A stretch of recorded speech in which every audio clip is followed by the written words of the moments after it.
mouth. I think there are very, very few people who were as articulate as Sarah could be in talking about anything. She was extremely articulate.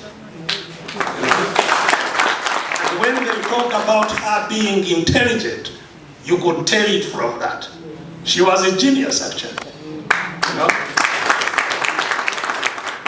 If you are not a genius, I don't think you can speak the kind of languages that she did, with the kind of proficiency that she did, and the articulacy that she maintained in all those languages. If Sarah was, and she was always on the radios here in Kampala, I'm sure there are very many people who will be surprised to know that she was from Teso. They believed she was a Muganda, you know? And the same would happen if she was in Busoga, in Bugisu, in Ankole, in Acholi, anywhere. She would start speaking the local language so easily and so effectively, you know, that you would simply wonder what kind of person she was. So she used her gifts very, very effectively to give those who could not speak a voice. She was a voice of the voices. Here in Naguru, you know, I'm sure you know that those homes in which she grew up were erased. Here in Naguru, in Nakawa, in all these estates that were here, erased with all kinds of fictitious stories. And she stood up and fought. And she used her, you know, her gifts to fight against the grabbing of the Naguru land and the destruction of their homes. She fought, and I'm sure, in fact, many of the comments I have been seeing regarding her death were tributes about her effort in trying to save the homes of the people who lived here in Naguru and other suburbs of Kampala, whose lands were grabbed. So, you know, she, as you have heard, in spite of engaging in all those struggles, she looked after her family. She was a family person, and her sister told me that, you know, the most close thing to Sarah were her children. Her children, and not just the biological children, but the greater circle of her children. She worked and fought for her children and raised them, and you can see, you know, none of them you can pass your eyes through.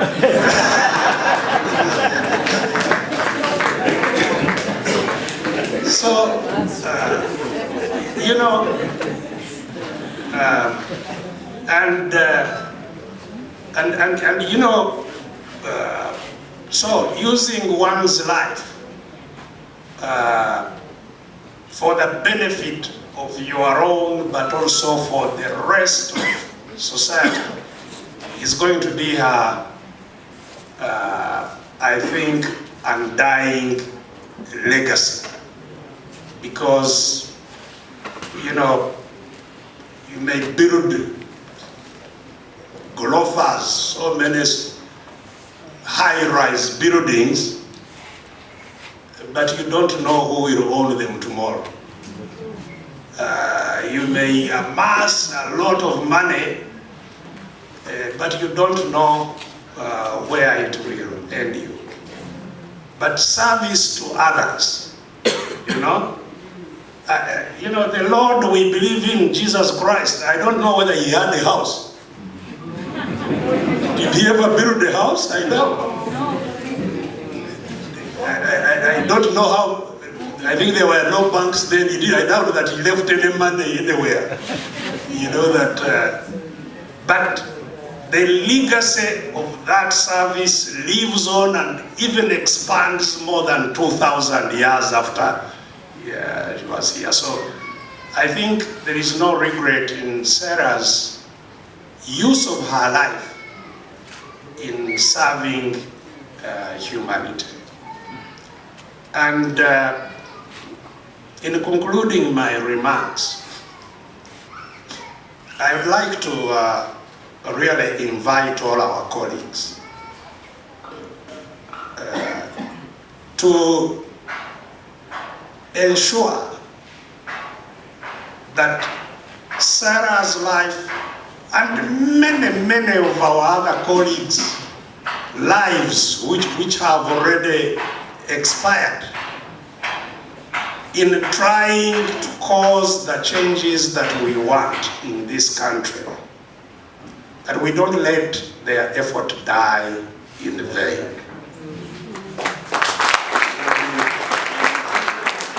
I think it will be a terrible indictment on us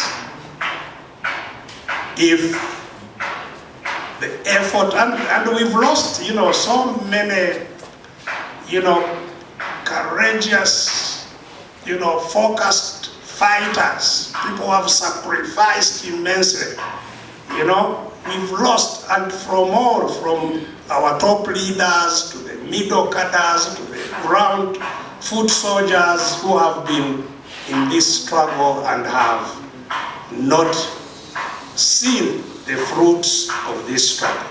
Because what united us really is just one thing: the fight for justice. That we can all have an equal voice in our country. That the country can secure us equally. That we have equal security in our country. Not some leaving the home worried they will not come back. Not some terrorizing others off the road because they cannot travel securely by themselves on the road. If they have to be on the road, others must get off the road. That is the country we want to change, so that we can all enjoy what God has endowed us with in peace, that justice, basic justice, that if we all pay taxes, that we can benefit equally from them. That Sarah, you've heard, she eventually succumbed from renal failure of her kidneys. And in the struggle to maintain her life, she was having the use of artificial kidneys 3 times a week. And it's possible when you use artificial kidneys and rest yours can recover. If you do it early and effectively. But each time she had to go for that dialysis, she needed at least 250,000 shillings. Meaning a minimum, that does not include, of course, just what is paid at the service. Meaning a very minimum of 750,000 shillings every week. That's about $1 million every week, just for that, if you include transportation and so on. And, she has paid taxes all her life, but the country cannot look after her when she's in need. Because you can do many things by yourselves, but there are things which can only be done by us jointly. That's why there is government. The purpose of government has never been to distribute parish development shillings. That's not the purpose of government. Never. People can borrow for themselves if they want to borrow. They can go to all kinds of places and borrow. The reason government is formed is to do those things you individually cannot do. You cannot make a road by yourself.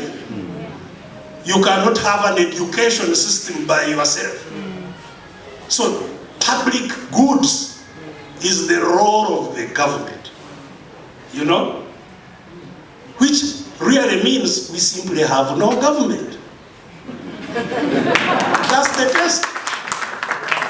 Because the people calling themselves government have completely abdicated from doing what governments do and are spending all their time doing what governments don't do, you know. So health care, you know, that everybody can have health care. This is the basic justice that we can have. But people take taxes from us, use our taxes to get first-class health care abroad on our money, and we cannot get the very bare minimum provided by our money. That's the basic reason we are together. And because that is not there, every day many people are dying who should not be dying. Very many children, mothers, you know, all types of people. You know, if you have diabetes, high blood pressure, you are literally condemned, you know. So it's extremely urgent that we fulfill the desires, the pursuits, the passion of our colleagues who can no longer be a part of that process. It's very, very urgent. And I was telling people, you know, at the vigil last night, that this is not the time which FDC you want. This is not the time, and I don't care which FDC you want. I really don't care. Because we set up FDC not just for the sake of FDC, but to achieve a particular goal. It's that goal we must all be focused. And either you are with the goal or you are not with the goal. It's the goal that marks where people are. And it's urgent, and so it doesn't matter whether you are NOOP, whether you are DP, whether you are whatever, it is the time to get together and get the country back. And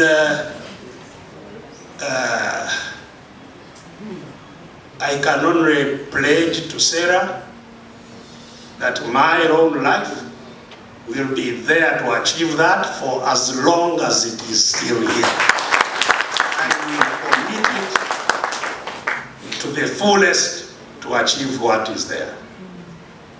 And so I really wish her the best in rest.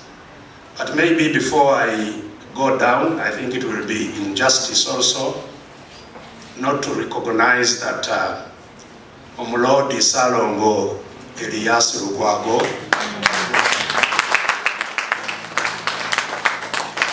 is our leader. Because of what you know has been going on. Yes, when you say, you know, the president of FDC, Patrick Kabuya, it's as if he is our president now for us.